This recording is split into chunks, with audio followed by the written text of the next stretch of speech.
Hello guys, আজকের লেকচারে তোমাদেরকে স্বাগতম। আজকে আমরা দেখব জাভাস্ক্রিপ্টের কিছু অপারেটর।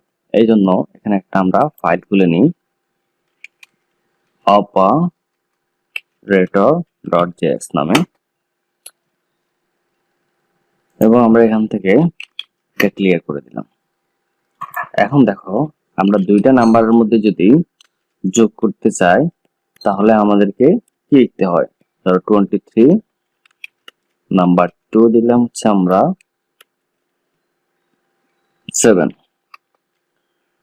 এবং আমরা এই দুইটাকে যোগ করব হচ্ছে একটা প্লাস সাইন দিয়ে, নাম্বার 1 প্লাস নাম্বার 2, এবং যদি এটাকে লগ করি এই রেজাল্টটাকে, তাহলে আমাদের আউটপুট আসবে হচ্ছে নোড operator.js। 30 আউটপুট চলে আসছে। তাহলে আমরা একটা যোগ করার জন্য হচ্ছে প্লাস অপারেটর ব্যবহার করব এবং বিয়োগ করার জন্য মাইনাস অপারেটর ব্যবহার করব। এখন আমরা মাইনাস দিলাম, মাইনাস দিয়ে যদি এখানে আউটপুট দেখি তাহলে দেখো 16 দেখাচ্ছে। 23 থেকে 7 গেলে 16। এবং গুণ করার জন্য আমরা ইউজ করব হচ্ছে স্টার সাইন।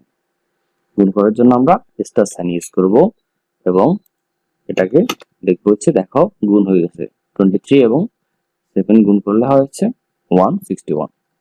এবং আমরা ভাগ করার জন্য একটা ফরওয়ার্ড স্ল্যাশ ইউজ করব। এটা হচ্ছে প্রোগ্রামিং ল্যাঙ্গুয়েজের নিয়ম। গুণ করার জন্য স্টার সাইন, ভাগ করার জন্য ফরওয়ার্ড স্ল্যাশ ইউজ করলে আমাদের দেখো এখানে ভাগ হয়ে গেছে। 23কে 7 দিয়ে ভাগ করলে হয় 3 পয়েন্ট সামথিং।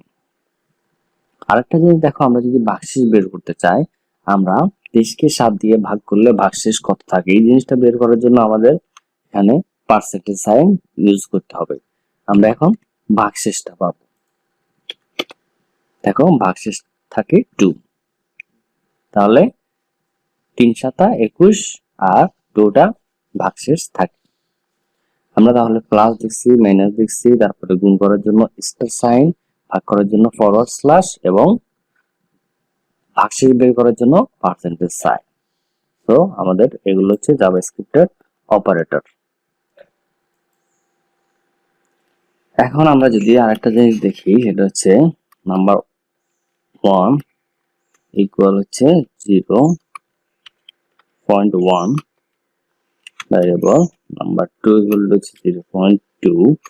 এই দুটাকে যদি আমরা যোগ করি, রেজাল্ট 12 1 প্লাস নাম্বার 2 এবং console.log করে যদি রেজাল্টটাকে, তাহলে দেখো আউটপুট কি আসে,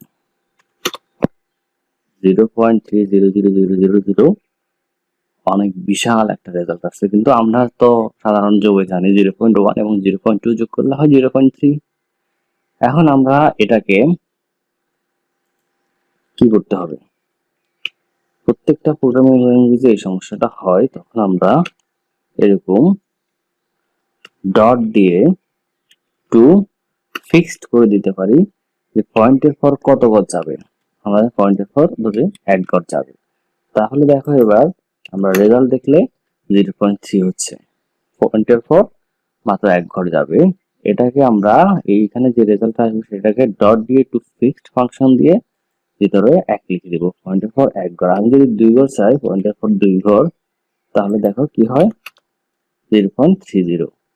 মূলত আমাদের 1 ঘরই ধরা হয়, তাহলে আমাদের রেজাল্ট আসে 0.3। কিন্তু একটা জিনিস খেয়াল করো, এখানে কিন্তু এটা ছিল হচ্ছে নাম্বার, আমরা টু ফিক্সড করার পর এটা হয়ে গেছে একটা স্ট্রিং।